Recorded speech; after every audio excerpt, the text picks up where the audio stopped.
नमस्कार, welcome to our channel. आज की वीडियो में हम लोग एनसीईआरटी के थ्योरी पार्ट का डिस्कशन करेंगे और ये क्लास 11th हम पहले शुरू कर रहे हैं और इसी के पैरेलली क्लास 12th का भी शुरू करेंगे। तो दोनों एक वीडियो 11th का और एक 12th का ऐसे करके चलता रहेगा। ठीक है, तो चलिए शुरू करते हैं। सेट्स बहुत ही इम्पॉर्टेंट टॉपिक है और आजकल के समय में एकदम ये एक फंडामेंटल कंसेप्ट है। अगर आप प्लस टू से अगर आगे जब भी देखिएगा या प्लस टू में ही 12th ऑनवर्ड्स जब देखिएगा तो आपको पता चलेगा कि फंक्शन का रोल बहुत ही ज़्यादा अहम है। और फंक्शन में जब भी आप फंक्शन को देखिएगा तो पता चलेगा कि सेट्स उसका एक बहुत ही कोर कंसेप्ट है। ठीक है, तो ये मैथमेटिक्स के लगभग सभी ब्रांच में ये इसका रोल है। और कुछ एग्जांपल के लिए अगर देखें तो कैलकुलस, ज्योमेट्री, सीक्वेंस, प्रोबेबिलिटी, इस सारे में आपको सेट, या अगर डायरेक्टली कहे तो फंक्शन और इनडायरेक्टली कहे तो सेट आपको दिखेगा। और इसके जो डेवलप करने वाले थे वो एक जर्मन मैथमेटिशियन थे, जॉर्ज कैंटर। ये जॉर्ज कैंटर हैं और मैथ सेट थ्योरी का डेवलपमेंट में इनका अहम रोल रहा है। ठीक है, तो सेट के बारे में हम लोग जो क्या मैथमेटिक्स में के बारे में क्या कह रहे थे, mathematics is language of science, और उसके साथ साथ जो नेचर का लैंग्वेज है, यूनिवर्स का लैंग्वेज है, वो भी मैथमेटिक्स बोला जाता है। तो हम जो अपने आसपास जो चीज़ देखते हैं उसको हम सेट के फॉर्म में रिप्रेजेंट कर सकते हैं। जैसे यहाँ पे एग्जाम्पल के लिए odd natural number less than 10, यहाँ पे अगर हम ये लेस देन 10 नहीं भी लगाएं, सिर्फ अगर ऑड नेचुरल नंबर की ही बात करें तो 1, 3, 5, 7, 9, 11, 13 ऐसे करके ये चलता चला जाएगा और बहुत सारा इनफाइनाइट नंबर हो सकता है जो ऑड नेचुरल नंबर होगा। उसमें अगर हम उसको रिस्ट्रिक्ट करना चाहें, उसको हम डेफिनेट नंबर उसका अगर इसको लिमिट करना चाहें तो हम उसमें फर्दर कंडीशन लगा देंगे कि वो 10 से कम हो या समथिंग से बड़ा हो। तो 10 से अगर कम हो तो लोअर लिमिट तो नेचुरल नंबर है तो 1 से शुरू हुआ, और 10 से कम हो इसका मतलब कि हम 10 से आगे वाले सबको एक्सक्लूड कर देंगे। तो इसके कारण से ये हो गया ये, और इसको हम एक सेट के फॉर्म में रिप्रेजेंट कर सकते हैं। सेट जब आप हम देखेंगे कि फंक्शन जब हम पढ़ेंगे तब पता चलेगा कि सेट कितना फंडामेंटल है कैलकुलस के अंदर। ऑल्दो ये बहुत ज़्यादा एम्फेसाइज इस पे नहीं किया जाता है, क्योंकि जैसे हम कैलकुलस में इंटर करेंगे तो हम सेट को इम्प्लिसिटली मान के चलेंगे कि हम उसमें सेट है। लेकिन जब हम अगर प्योर मैथ में जाएंगे, एब्स्ट्रैक्ट अलजेब्रा अगर पढ़ेंगे तो वहाँ पे हमको सेट का बहुत ही प्रोलिफिक यूज, बहुत ब्रॉडर यूज हमको वहाँ पे दिखता है। ठीक है, तो हम कुछ एग्जाम्पल देख लेते हैं सिंपली। जैसे रिवर ऑफ इंडिया, तो सेट का अगर हम गौर से देखें तो सेट में जब हम सेट को डिफाइन करते हैं तो उसमें हम दो चीज़ का ध्यान रखते हैं। एक कि उसमें जो भी एलिमेंट हो उसको हम प्रॉपर तरीके से डिफाइन कर सकें। अगर कोई चीज़ वेग है, जैसे कोई इमोशन वगैरह होता है जो एब्स्ट्रैक्ट चीज़ होता है, उसको हम लोग सेट में डिफाइन करना पॉसिबल नहीं है। लेकिन अगर हम कोई किसी चीज को अगर हम प्रॉपर तरीके से डिफाइन कर सके, अगर हम उसको डिफाइन कर सके और उसको यूनिकली आइडेंटिफाई कर सके तो हम उसको सेट के फॉर्म में रिप्रेजेंट कर सकते हैं। जैसे रिवर्स अगर बोलेंगे तो रिवर तो पूरे दुनिया में बहुत सारा रिवर है, लेकिन अगर हम रिवर्स ऑफ इंडिया बोल दिए तो हम स्पेसिफाई कर दिए कि ये, वैसे रिवर का भी सेट, पूरे दुनिया के रिवर का भी सेट हो सकता है, वो गलत नहीं होगा। ठीक है, लेकिन रिवर में फिर जैसे वाटर बॉडी अलग अलग तरीके, रिवुलेट्स होता है, झील होता है, सी, ओशन, बहुत सारा चीज़ है। तो हमको मतलब हमको एग्जैक्टली आइडेंटिफाई, मतलब प्रॉपर तरीके से उसको डिफाइन करना है जिसको कि आइडेंटिफाई किया जा सके। जैसे वॉवेल अगर हम देखें इंग्लिश अल्फ़ाबेट्स में तो AEIOU ये वॉवेल्स है, इसको हम इजीली डिफाइन कर सकते हैं और आइडेंटिफाई भी कर सकते हैं। जैसे हम अगर कोई डेफिनेशन यूनिवर्सल कब माना जाता है, जैसे हम अगर इंडिया में अगर यहाँ पे हैं और यहाँ पे हम इसको डिफाइन करें, और अगर हम USA में चले जाएं और वहाँ पे भी इस डिफिनेशन को अगर वैलिड माना जाता है तो हम मानेंगे कि हमारा डिफिनेशन यूनिवर्सल है, यानी अक्रॉस द यूनिवर्स एक्सेप्टेड है। ठीक है, इसके बाद अगर हम वेरियस काइंड्स ऑफ ट्रायंगल, जैसे ट्रायंगल को ब्रॉडली हम 2-3 तरीके से डिफाइन कर सकते हैं। कभी हम एक बार एंगल के बेसिस पे डिफाइन करते हैं, कभी हम साइड के बेसिस पे डिफाइन करते हैं। तो वो सारे जितना भी टाइप का ट्रायंगल हो सकता है, सारे टाइप के ट्रायंगल का एक हम सेट बना सकते हैं। इसी तरीके से प्राइम फैक्टर वैसा फैक्टर होता है जिसमें वन और इटसेल्फ दो ही से डिवाइड लगे, तो उसको हम बोलते हैं प्राइम फैक्टर। तो 210 अगर है उसका प्राइम फैक्टर ये होगा। ये सब निकालने का बहुत इजी तरीका है। इसको हम फैक्टराइज करेंगे तो ये 7 इंटू 3 21 इंटू 2 इंटू 5 है। तो ये प्राइम फैक्टर्स जो हो गया, वो जो ये सारा चीज प्राइम फैक्टर हो गया। इन दोनों को हम पेयर बना के हम फैक्टर निकाल सकते हैं, लेकिन वो प्राइम फैक्टर नहीं होगा। ठीक है। अब अगर हम सॉल्यूशन की बात करें तो ये इसके सॉल्यूशन का अगर सेट हमसे पूछा गया तो सबसे पहले हम इसको फैक्टराइज करेंगे। और बचपन में जो हम लोग सीखे थे, बचपन यानी कि क्लास 9th में सीखे होंगे, तो वहां पे एक्स स्क्वायर ये 6 है, तो इसको इसके मल्टीप्लायर्स कोएफिशिएंट से मल्टीप्लाई करेंगे तो 6 ही रहेगा। और -5 को स्प्लिट ऐसे करना है कि उसका सम एज इट इज बीच वाला टर्म मिले और प्रोडक्ट ये वाला मिले। तो इस x का जो कोएफिशिएंट है -5 है, अगर इसको हम -3 और -2 लिखेंगे तो क्या हो जाएगा, -3 2 5 3 2 6 और माइनस माइनस प्लस, यानी कि इसका प्रोडक्ट 6 आ रहा है। तो हम इसको सिंपली लिखेंगे -3x - 2x + 6 = 0। और जब हम फैक्टराइज करेंगे तो x - 3 x - 2 = 0 आएगा। इससे अगर हम वैल्यू कैलकुलेट करेंगे तो x का वैल्यू 2 और 3 आएगा। अगर इसको सेट के फॉर्म में हमको डिफाइन करना हो तो हम लिखेंगे 2, 3। हम सेट के रिप्रेजेंटेशन के बारे में भी हम आगे देखेंगे। अभी ये सेट होता क्या है बस ये जान रहे हैं। अब उसको फिर फर्दर हम उसको कैसे डिफाइन करेंगे, कैसे उसका टर्मिनोलॉजी क्या है, ये सारा चीज हम आगे देखते हैं। ठीक है। तो ये कुछ एग्जांपल्स हो गया हमारा सेट का। ऑल्दो अभी हम अच्छे से हम इसको फॉर्मल तरीके से डिफाइन नहीं करे हैं।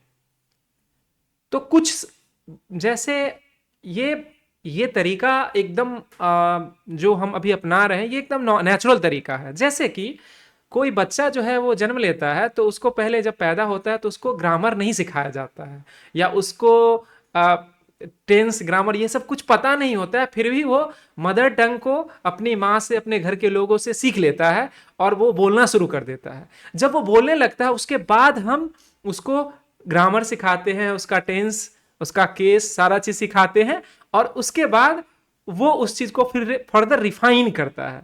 तो ये सारा चीज नेचुरल नंबर हो गया, सेट ऑफ इंटीजर हो गया, इसके बाद रेशनल नंबर का सेट हो गया, या फिर रियल नंबर का सेट हो गया। ये सारा चीज हम बचपन से देखते आ रहे होते हैं। जैसे नेचुरल नंबर को डिफाइन करा जाता है कि हम 1 से लेके और इन्फिनिटी तक जो भी नंबर का सेट होगा वो सब हमारा नेचुरल नंबर का सेट है। इंटीजर का सेट अगर हो, नंबर सिस्टम जो है हम लोग बहुत अच्छे से पढ़े हुए हैं और हम उसमें सारा इसका जो कैटेगराइजेशन है वो हम ऑलरेडी जानते हैं। यहाँ मेरा सरोकार बेस सेट को समझाने से है कि ये सारा एक सेट को ही रिप्रेजेंट करता है। जैसे अगर नेचुरल नंबर को हम अगर टेबुलर फॉर्म में लिखते हैं या रोस्टर फॉर्म में लिखते हैं तो हम क्या लिखेंगे, 1 2 3 4 5 6 सो ऑन, 3 डॉट मतलब कि इसी पैटर्न को वो आगे तक फॉलो करता जाएगा इन्फिनिटी तक। और ये जब भी सेट को रिप्रेजेंट करते हैं तो सेट का नेम को कैपिटल लेटर से रिप्रेजेंट करते हैं, और ब्रैकेट हमेशा मिडिल ब्रैकेट यूज होता है। और एलिमेंट जो होता है इसको हम लोग 3 चीज से रिप्रेजेंट कर सकते, जो इसमें लिखा जाता है। इसको हम लोग मेंबर भी बोल सकते हैं, एलिमेंट भी बोलते हैं, और मेंबर भी बोलते हैं, एलिमेंट भी बोलते हैं, और एक और वर्ड बोलते हैं जो भी दिमाग में नहीं आ रहा है। तो इस तरीके से नेचुरल नंबर हम बचपन से देखे ही हैं ऑलरेडी। इसी को अगर होल नंबर बनाना हो तो हम इसमें 0 से इंक्लूड कर लेंगे, 0 1 2 3 4 5 सो ऑन। इंटीजर का अगर सेट है तो हम पॉजिटिव इंटीजर निगेटिव दोनों इसमें आ जाएगा। रैशनल नंबर अगर की बात करें तो इंटीजर और फ्रैक्शन दोनों आ जाएगा। रियल नंबर की बात करें तो रियल नंबर जो नंबर लाइन पे जितना नंबर होगा वो सारा रियल नंबर को रिप्रेजेंट करेगा। जब नंबर सिस्टम में हम 2 पार्टीशन करते हैं, कॉम्प्लेक्स और रियल, तो हम जितना नेचुरल नंबर हो या रैशनल नंबर हो या इंटीजर का सेट हो, ये सारा चीज हम रियल नंबर के लिए ही बात करते हैं। फिर कॉम्प्लेक्स नंबर हमारा एक अलग कैटेगराइजेशन होता है जो हम +2 में ही पहली बार पढ़ते हैं। इसके बाद जेड प्लस कहने का मतलब कि सेट ऑफ पॉजिटिव इंटीजर्स। तो जब इंटीजर को डिफाइन करेंगे तो अगर नंबर लाइन को हम ऐसे लिखें तो इधर अगर लिखेंगे -1 -2 -3, यहां पे 0 1 2 3, तो जब इंटीजर की बात करेंगे उस समय ये सारा आ जाएगा। अगर सेट के फॉर्म में लिखे तो 3 डॉट पहले शुरू करते हैं और हम इसमें कुछ ही एलिमेंट लिखते हैं, -2 -1 0 1 2 3, और इसमें इधर भी डॉट डॉट रहेगा, यानी इधर भी इंफिनिटी से आ रहा है और इधर भी ये इंफिनिटी तक आएगा। ठीक है, इस वाले में जब जेड प्लस की बात करेंगे ये हमारा हो गया इंटीजर, आई से भी रिप्रेजेंट करेंगे या जेड से भी रिप्रेजेंट करेंगे, जर्मन वर्ड है उसके, उसी से उसका सिंबल बना हुआ है। जेड प्लस अगर करेंगे तो जेड प्लस सिक्योरिटी वाला जेड प्लस नहीं है ये, जेड प्लस जब करेंगे तो उसमें हो जाएगा पॉजिटिव नंबर। और जीरो जो होता है वो नॉन, मतलब ना ही पॉजिटिव होता है ना ही निगेटिव होता है, तो एक टर्म डिफाइन करा जाता है नॉन निगेटिव या नॉन पॉजिटिव। उस केस में हम जीरो को इंक्लूड करते हैं। जब पॉजिटिव की बात करा जाए तो हम जीरो से बड़े किसी नंबर यानी कि इंटीजर अगर कहें तो 1 2 3 4 5 यहां से शुरू करेंगे जेड प्लस। और क्यू प्लस जब रैशनल नंबर का सेट करेंगे तो उसमें हम कुछ एलिमेंट को दिखा सकते हैं लेकिन ये कॉन्टिन्यूअस हो जाता है, तो इसको टैबुलर फॉर्म से नहीं दिखा के इसको हम सेट बिल्डर मेथड से बताएंगे, जो आगे आपको तुरंत पता चलेगा थोड़ी देर में। तो ये उसी चीज को हम एक्सप्लेन कर रहे हैं जो आपको पहले से पता है और आप बस हम उसमें कुछ ऐड कर दे रहे हैं। तो R plus positive real number, positive real number का मतलब सिंपली हो गया कि अगर हम जीरो से ले तो यहां से एक लाइन ऐसे ड्रॉ करेंगे और इसको हम लिखने का एक सिंपल तरीका होता है, ये अगर पॉजिटिव रियल नंबर है तो यहां ओपन ब्रैकेट देंगे और यहां पे इन्फिनिटी, जीरो से इन्फिनिटी, ये हो गया आर। और इसके लिखने का तरीका ऐसे भी लिख सकते हैं या ऐसे लिखने से अच्छा है इसको हम ऐसे ऐसे लिखें। ठीक है, तो ये इसका पार्ट है। ज़्यादा कंफ्यूज नहीं होना है, जो चीज़ अभी नहीं समझ में आएगा उसको ज़्यादा उस पर प्रेशर नहीं देना है। ये इक्वल जो लिखा जाता है ये आइडियली सही तरीका नहीं होता है, लेकिन समझने के पॉइंट ऑफ व्यू से ठीक है। और जैसे ही आप समझने लगिएगा आपको पता चल जाएगा कि जीरो यहाँ पे इक्वल टू, इसके बदले हम यहाँ पे ये इक्विवेलेंस का क्यों रिप्रेजेंटेशन यूज करना ज़्यादा अच्छा माना जाएगा। ऑल्दो आप अगर जीरो इक्वल्स लिख रहे हैं, इक्वलाइजेशन का ये सिंबल अगर इक्वल का लिख रहे हैं, ये भी गलत नहीं माना जाएगा, बस ये माना जाएगा कि अभी आप +2 के बच्चे हैं। ठीक है, दिल पे नहीं लेना है। हाँ, तो डिफिनेशन और टर्मिनोलॉजी कुछ है। तो हम जो भी सेट को देखे हैं तो सेट के बारे में देखे हैं कि सेट एक well defined collection of objects है। तो इस वही जो हम बता रहे थे एलिमेंट्स और मेंबर, इसको ऑब्जेक्ट भी बोलते हैं। वैसे ऑब्जेक्ट बहुत ही कम यूज होता है, एलिमेंट और मेंबर ज्यादा यूज होता है। तो ये दोनों चीज हम ज्यादा यूज करेंगे, ये भी हमको पता होना चाहिए कि ऑब्जेक्ट का ये वेल डिफाइंड कलेक्शन है। अब इसके लिए उसमें कुछ टर्मिनोलॉजी क्या सब है, ये सिनोनिमस है। इसका मतलब कि आपको ऑब्जेक्ट लिखा हो, एलिमेंट लिखा हो, मेंबर लिखा हो, तीनों का मतलब एक ही होगा, तो आप उससे घबराना नहीं है। ठीक है, अगर set usually denoted by capital, set को हमेशा हम जो है कैपिटल लेटर से डिनोट करते हैं। तो अगर किसी सेट को हम लिखेंगे तो वो हमेशा कैपिटल लेटर में होगा। एलिमेंट्स को हमेशा स्मॉल लेटर से हम लिखेंगे। अगर हम ये बिलोंग टू लिखने का ये तरीका है कि स्मॉल ए बिलोंग टू, ये इसका मतलब ए, स्मॉल ए एक मेंबर है जो ए सेट का मेंबर है। जैसे अगर ए को डिफाइन करें कि ये हमारा वॉवेल्स का सेट है, ए ई आई ओ यू, तो इसका सेट अगर है तो इसमें ए इसका एक मेंबर है। ये चीज हम सारे एलिमेंट के लिए भी बोल सकते हैं कि ई भी ए का मेंबर है। तो इसको दो तरीके से बोल सकते हैं, ए बिलोंग्स टू ए, मतलब ई बिलोंग्स टू ए, या हम ये भी कह सकते हैं e is a member of A. दोनों ही सही है। और इसी को अगर निगेट करना हो, जैसे ए ई आई ओ यू है, अगर हम इसमें मान लेते हैं पी, अब अगर हम पूछे पी एलिमेंट ऑफ ए है कि नहीं, नहीं है, इसकी को हम ऐसे बोलेंगे पी डज नॉट या बी डज नॉट। अगर बी हम यहां पे मेंबर रखें तो b does not belong to A, या पी यहां पे इसको हम लाइकवाइज लिख सकते हैं p does not belong to A. ठीक है, अगले चलते हैं। तो हम अभी से पहले भी देखे कि जहां पे हमारा फंक्शन कॉन्टिन्यूअस हो और इनफाइनाइट टर्म को रिप्रेजेंट करे, तो हम या तो हम 3 डॉट से काम चलाने के लिए लिख सकते हैं, लेकिन उसमें भी डिस्क्रीट टर्म अगर है तभी हम लिखेंगे। अगर कॉन्टिन्यूअस टर्म है तो अगर हम कुछ एलिमेंट को लिखते हैं तो बहुत सारा एलिमेंट मिस हो जाएगा, तो वो बहुत अच्छा नहीं माना जाएगा। इसीलिए हम अपने सेट के नेचर और उसके स्पेसिफिकेशन के बेसिस पे हम उसको अलग तरीके से लिखेंगे, रोस्टर और टेबलर फॉर्म में लिखेंगे या सेट बिल्डर फॉर्म में लिखेंगे। दोनों का अपना अपना एडवांटेज है और वो हम जब लिखेंगे तो हमको दिख जाएगा। जैसे कि टेबलर फॉर्म में एलिमेंट, जो सारे एलिमेंट उसको लिस्ट करते हैं, तो लिस्ट करने से क्या है कि हमको सेट के बारे में अगर हम ज्यादा इंफॉर्मेशन नहीं भी है तो हम एलिमेंट को देख के खुद अंदाजा लगा सकते हैं। जैसे अगर हमको सेट के बारे में कुछ नहीं कहा जाए, लेकिन अगर एलिमेंट को लिस्ट कर दिया गया है AEIOU, तो हमको पता चल जाएगा कि ए सेट जो है वो इंग्लिश अल्फाबेट के वॉवेल्स का सेट है। तो लिस्टिंग से हमको ये पता चल जाता है। और लिस्टिंग का जो तरीका है वो हम पीछे में टर्मिनोलॉजी का बात करे थे कि ये मिडिल ब्रैकेट, ब्रेसेस, इसको ब्रेसेस भी बोलते हैं, दांत में जो पिन लगाते हैं उसको भी ब्रेसेस बोलते हैं। तो मिडिल ब्रैकेट जो होता है या मिडिल ब्रेसेस, इसको पैरेंथेसिस भी बोलते हैं। बहुत सारा चीज है, किसी एक चीज को आप समझ लीजिए, पकड़ लीजिए और उसको आप फॉलो कीजिए। और बस आपको अवेयर हो कि किसी क्वेश्चन में अगर ब्रेसेस लिख दे तो वहां पे डरना नहीं है, कंफ्यूज नहीं होना है, ठीक है।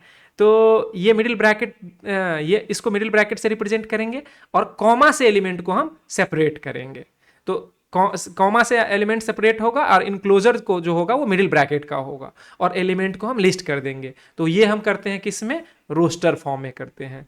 तो जैसे set of natural numbers which divide 42, इसका मतलब कि 42 का हम सारा डिवाइजर कैलकुलेट कर लेंगे। डिवाइजर कैलकुलेट करने का एक सबसे आसान तरीका होता है कि हम प्राइम फैक्टर में स्प्लिट करें। तो अगर जैसे देखिए 7 6, इसको हम लिख देंगे 7 इंटू 2, इसको असेंडिंग ऑर्डर में मान लेते हैं, 2 इंटू 3 इंटू 7।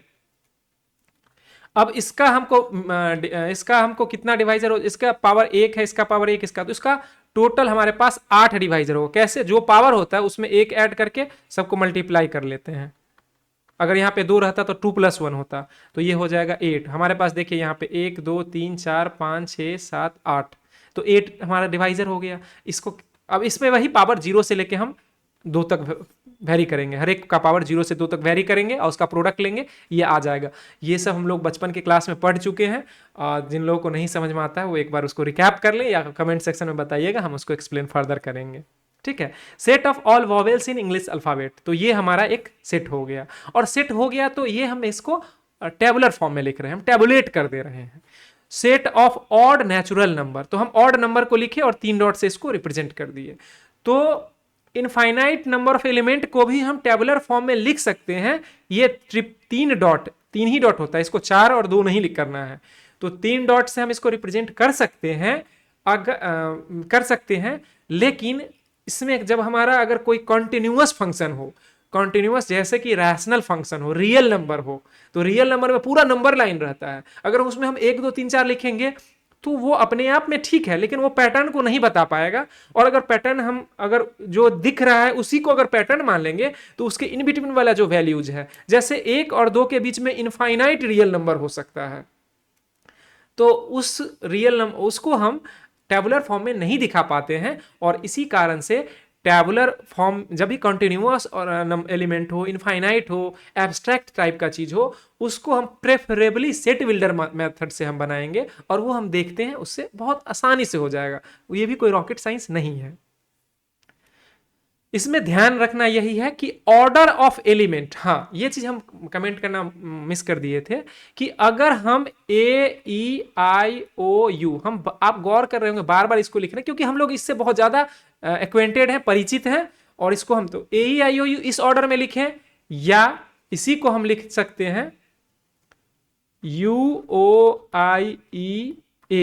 ये सेट भी ए ही है और ये सेट भी ए ही है, दोनों में सेट के पॉइंट ऑफ व्यू से कोई अंतर नहीं है। तो कहने का मतलब कि जो एलिमेंट है उसका ऑर्डर इमेटेरियल है, वो आगे लिखा जाए या पीछे लिखा जाए, बस उसके एग्जिस्टेंस से हमको मतलब है, उसके ऑर्डर से मतलब नहीं। अगर वो एलिमेंट एग्जिस्ट कर रहा है मतलब कि वो सही है, हम उस एलिमेंट के एग्जिस्टेंस से ही हमको कंसर्न है, उसके ऑर्डर से कंसर्न नहीं है। दूसरी बात एक और चीज है, तो इसी चीज को वो दिखाया है कि 21 को हम पहले लिख दिए हैं। वैसे जनरली हम ऑर्डर में लिखते हैं, दिखने में थोड़ा अच्छा लगे। जैसे अगर नंबर्स है तो हम असेंडिंग ऑर्डर में लिख देते हैं, तो जैसे अल्फ़ाबेट्स है तो हम इंक्रीजिंग फॉर्म में लिख देते हैं, ए आई ओ यू हम लिख लेते हैं, तो वो अलग चीज़ है। लेकिन मैथमेटिक्स पॉइंट ऑफ व्यू से हम इसको किसी भी ऑर्डर में लिखेंगे, सिर्फ अगर एलिमेंट सेम एलिमेंट है तो वो एकदम सेम सेट माना जाएगा। ठीक है। एक और चीज है कि रोस्टर फॉर्म में एलिमेंट को कभी रिपीट नहीं करते हैं। कहने का मतलब कि अगर हमारे पास कोई ऐसा एग्जाम्पल आ जाए, जैसे यहाँ पे स्कूल का एग्जाम्पल दिया है, तो यहाँ पे ओ 2 बार आ रहा है, सेट के पॉइंट ऑफ व्यू से हम इसको ओ को एक ही बार लिखेंगे, क्योंकि 2 बार लिखने से हमको एग्जिस्टेंस पे फर्क, अगर एक बार जैसे लिख देंगे, अगर मान लेते हैं SCHOOL, ये हम बस बताने के लिए बोल रहे हैं, तो यहां पे अगर 2 लिखेंगे, आप सोच के देखिए, ऑर्डर से हमको मतलब नहीं है और एग्जिस्टेंस से जब फर्क नहीं पड़ रहा है, तो इसका मतलब कि हम इसको 2 बार नहीं भी लिखेंगे उससे कोई फर्क नहीं पड़ेगा, ओ एक बार आ चुका है, और इसी कारण से इसमें हम इसको रिपीट नहीं करेंगे। तो ये 2 चीज का ध्यान रखना है। रोस्टर फॉर्म में एलिमेंट का ऑर्डर इमेटेरियल है, यानी कि एलिमेंट के ऑर्डर से हमको कोई मतलब नहीं है। साथ में जो हमारा मेंबर है वो रिपीट नहीं होगा, क्योंकि हमको एग्जिस्टेंस चेक करना होता है, रिपीटेशन से हमको कोई उससे मतलब नहीं है। और रिपीटेशन से रिडंडेंसी क्रिएट होगा। अगर हम रिपीट करते रहे तो बहुत सारा ऐसा वर्ड्स आ जाएगा या ऐसा चीज आ जाएगा जिसमें बहुत सारा एलिमेंट रिपीट हो जाएगा, तो वो अननेसेसरी हमारे लिए बर्डन होता है, इसीलिए उसको एक्सक्लूड करते हैं और उसको हम लोग नहीं लिखते हैं। ठीक है, आगे चलते हैं। सेट बिल्डर मेथड का रिप्रेजेंटेशन हम देख लेते हैं। तो इसमें एक बहुत सिंपल सी, जैसे अभी से पहले हम क्या बोले कि जैसे अगर रियल नंबर को हम अगर टेबुलर फॉर्म में लिखेंगे तो उसमें हम कुछ एलिमेंट को लिख पाएंगे, क्योंकि हम इनफाइनाइट एलिमेंट लिख नहीं सकते हैं। तो उससे क्या होगा कि अगर हम जो जो एलिमेंट लिस्टेड है, जो एलिमेंट दिख रहा है, जो हम लिखे, जैसे अगर हम नेचुरल नंबर में हम लोग क्या लिखे थे, 1 2 3 4 5 एंड सो ऑन, इसको हम, ये 3 ही डॉट है, तो इसको हम लिखे। अगर हमको रियल नंबर को लिखना होगा तो 1 और 2 के बीच में इनफाइनाइट रियल नंबर हो सकता है, तो उसको अगर हम यहां, अगर हम सिर्फ 1 2 3 4, हम एग्जांपल के लिए, अगेन ये एग्जांपल सही नहीं है, हम इसको क्रॉस करने के लिए हम बोल रहे हैं। जैसे हम 1 2 3 4 5 लिख दिए, 1 और 2 के बीच में इनफाइनाइट रियल नंबर होता, जो जिसको हम अगर टेबुलर फॉर्म में लिखेंगे तो मिस कर देंगे। और अगर हम इसके बेसिस पे, हम अगर इसके बेसिस पे इन्फेरेंस निकालेंगे, मतलब निकालेंगे, तो ये दिखने से हमको नेचुरल नंबर लग रहा है। ये बात सही है कि नेचुरल नंबर भी रियल नंबर होता है, लेकिन कुछ नेचुरल नंबर रियल नंबर नहीं होता है, जैसे कि इसी के बीच में 1 और 2 के बीच में 3/2 आ जाएगा या √2 आ जाएगा। ये सारा चीज हमारा नेचुरल नंबर में नहीं आएगा, इसीलिए इसको टेबुलर फॉर्म में हम रिप्रेजेंट नहीं करेंगे, रैदर हम इसको सेट बिल्डर फॉर्म में करेंगे। और सेट बिल्डर फॉर्म का यही यूनिकनेस है, यही स्पेशलिटी है, जो कि इसमें एक कोई कॉमन प्रॉपर्टी होता है, उस प्रॉपर्टी को हम लोग डिफाइन करते हैं और उसी के बेसिस पे हम लोग इसको लिखते हैं। जैसे कि हम वॉवेल्स को लिखे थे AEIOU, तो वहां पे हम उसी चीज को हम चाहेंगे तो सेट बिल्डर फॉर्म में इसको लिख बोलते हैं x सच दैट, मतलब ये डिफाइन करने का तरीका है, x such that x is vowel in English alphabet. तो ये मेंबर को डिफाइन करने का तरीका है। जैसे a को हम अगर x such that x natural number which device 42, तो ये हम अभी से पहले जो लिखे थे 1 2 3 4 नहीं है, 6 है, 7 है, इसके बाद 21 है, 42 है, 1 2 3 4 5 6 7, एक और मिस हो गया, 2 3 7 14। ठीक है, तो ये सारा एलिमेंट को हम इस तरीके से भी लिख सकते हैं। फिर ऐसा अगर अगर ऐसा हो तो लोग सोच सकते हैं कि जब हम एक दूसरे को बराबर एक ही तरीके से मतलब दोनों तरीके से लिख सकते हैं तो दो तरीके की क्यों जरूरत पड़ी? क्योंकि वही हम जो रियल नंबर में अभी समझाए थे कि कुछ केस में ऐसा होगा जहां पे इसको हम नहीं लिख पाएंगे और उस केस में हमको इसका जरूरत पड़ेगा। ठीक है, तो ये कुछ एग्जाम्पल्स है। अब हम जो है कुछ सॉल्व एग्जाम्पल देख लेते हैं और जिससे हमको पता चल जाएगा कि इसमें क्या हो रहा है। तो जैसे इसका पहला प्रॉब्लम देखते हैं, एक्स स्क्वायर, इसको रोस्टर फॉर्म में लिखना है। तो X square plus X minus two is equal to zero. इसमें अगर हम इसको लिखेंगे तो X square two X minus two is equal to zero. इसमें हम अगर x को कॉमन ले लें तो x plus to minus one और x प्लस टू, इसको अगर हम फैक्टराइज कर ले तो क्या हो जाएगा, x plus two is equal to zero. तो x is equal to one और माइनस टू। तो हम इसमें अगर डिफाइन करेंगे इसको तो x का सेट क्या बन जाएगा, वन और माइनस टू। तो सॉल्यूशन सेट हमारा जो हो गया वो हो गया ये, और इसको हम रोस्टर फॉर्म में यानी कि टेबुलर, रोस्टर फॉर्म को टेबुलर फॉर्म भी बोलते हैं, टेबल के फॉर्मेट में एलिमेंट को लिस्ट करते हुए, एलिमेंट को मेंशन करते हुए। अगला प्रॉब्लम देखते हैं। जैसे इसमें बोला है right the set x such that x positive integer and x square less than, ये x स्क्वायर है, ये लिखने इसको ये x स्क्वायर लेस देन 40 है इन रोस्टर फॉर्म। तो हमको सबसे पहले X square is equal to 40 लिखते हैं, x is equal to under root 40। अब अंडर स्क्वायर रूट का अगर देखें इसका हो जाएगा, अगर डेसिमल में अगर हम निकालें तो देखिए 6 पॉइंट समथिंग आ जाएगा और हमको पॉजिटिव इंटीजर ही लेना है। तो पहला बात, इसको हम अगर दो तरीके से सोच सकते हैं, पॉजिटिव इंटीजर 1 2 3 4 5 6 7 8 सो ऑन, इसको हम ऐसे लिख सकते हैं। ये पॉजिटिव इंटीजर का सेट क्या होता है, जेड प्लस होता है, जेड प्लस। तो जेड प्लस को 1 2 3 4 5 ऐसे करके लिख सकते हैं हम। और अगर हमारा एलिमेंट जो है वो उसका स्क्वायर 40 से कम होना चाहिए, तो 7 का स्क्वायर 49 हो जाएगा, 6 का स्क्वायर 36, 7 का स्क्वायर 49। तो हम लोग इसमें 6 तक के एलिमेंट को लेंगे तो इस सेट का जो रिजल्ट, इस प्रॉब्लम का जो रिजल्ट हो जाएगा 1 2 3 4 5 6, ये हमारा आंसर हो गया। ये वैसा सेट है जो जिसका एलिमेंट पॉजिटिव इंटीजर है और साथ में जिसका स्क्वायर 40 से छोटा है। ठीक है, अगले प्रॉब्लम पे चलते हैं। इसको बोला गया है कि right a set A in set builder form. तो हमको क्या होता है, जब भी हमको कोई सेट दिया रहता है तो उसमें जो लिस्टेड एलिमेंट होता है उसके कैरेक्टरिस्टिक के बेसिस पे हम जनरलाइज करते हैं। तो इसको अगर देखें तो इसमें 1 का स्क्वायर, 1 से तो पता नहीं चल रहा है लेकिन 2 से या 3 से पता चल रहा है। ये हो गया 2 का स्क्वायर, ये हो गया 3 का स्क्वायर, ये हो गया 4 का स्क्वायर, ये हो गया 5 का स्क्वायर। इसका मतलब हम इसको लिख सकते हैं, अगर हम एलिमेंट अगर सेट ए को डिफाइन करें तो A is equal to x such that x is equal to n where n is natural number, क्योंकि ये इंफिनिटी तक जा रहा है, सॉरी एन स्क्वायर, क्योंकि नेचुरल नंबर का इसका स्क्वायर है, where n is natural number, या इसको पूरा ही लिख देते हैं नेचुरल नंबर। इसको दूसरे तरीके से लिखने का तरीका है कि where N belonging to, sorry Z नहीं, एन नेचुरल नंबर, तो ऐसे भी हम लिख सकते हैं। ये इसी सेट को सेट बिल्डर फॉर्म में लिखने का ये तरीका है। वर्डिंग को हम अपने मन से चेंज कर सकते हैं, मतलब उसको ये कर सकते हैं। अल्टीमेटली हम जो लिखेंगे उसका मतलब यही निकलना चाहिए कि हमारा नेचुरल नंबर का जो है उसके स्क्वायर, उसके एलिमेंट का स्क्वायर का जो सेट है वही सेट हमको लिखना है।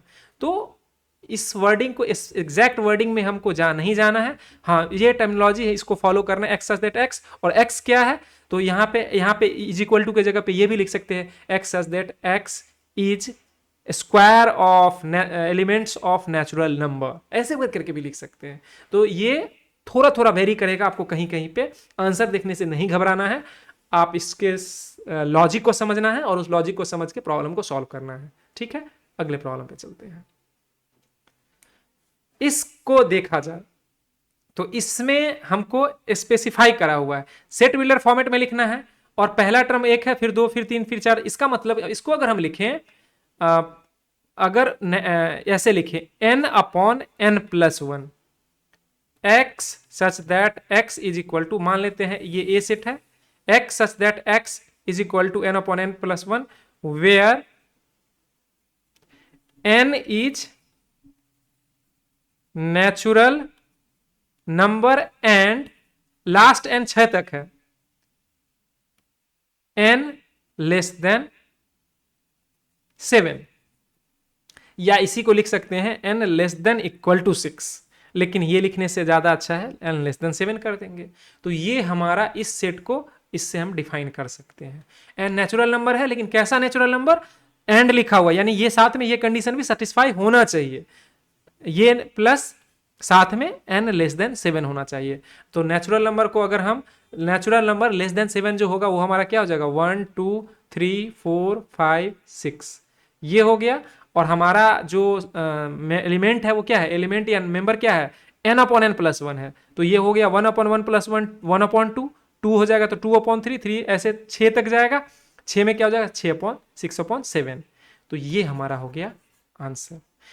तो एकदम लॉजिकल है और बहुत ज़्यादा दिमाग नहीं लगाना है, एकदम स्मूथली आराम से जो हम पहले पढ़े हैं उसको, और प्लस जो थोड़ा बहुत हम इसमें बताए उसको लगा के और जोड़ना है, और उसी को हम यूज करना है। अल्टीमेटली हम लोग जो कुछ सीखे हैं बस उसी का रिवीजन हो रहा है। Match is set of set left described by roster form, same set on the right described by set builder form. बहुत अच्छी बात है। प्रिंसिपल, PRINCIPAL, तो P पहले आ गया, I भी आ गया था, तो इसलिए दो बार लिखने की जरूरत नहीं है। तो PRINC, और I आया तो I को टिक नहीं करेंगे, P को टिक नहीं करेंगे, A नहीं आया तो A और L।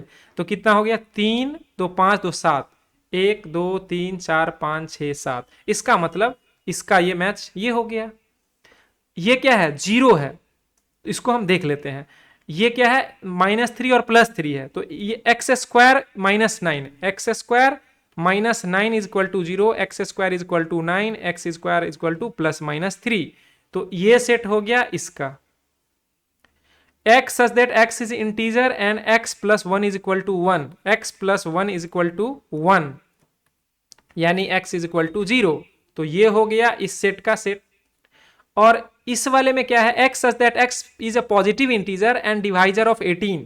तो 18 का डिवाइजर निकालने का तरीका है 2 × 3, 6 × 3 18, यानी कि पावर के फॉर्मेट में लिखें तो 3 का स्क्वायर।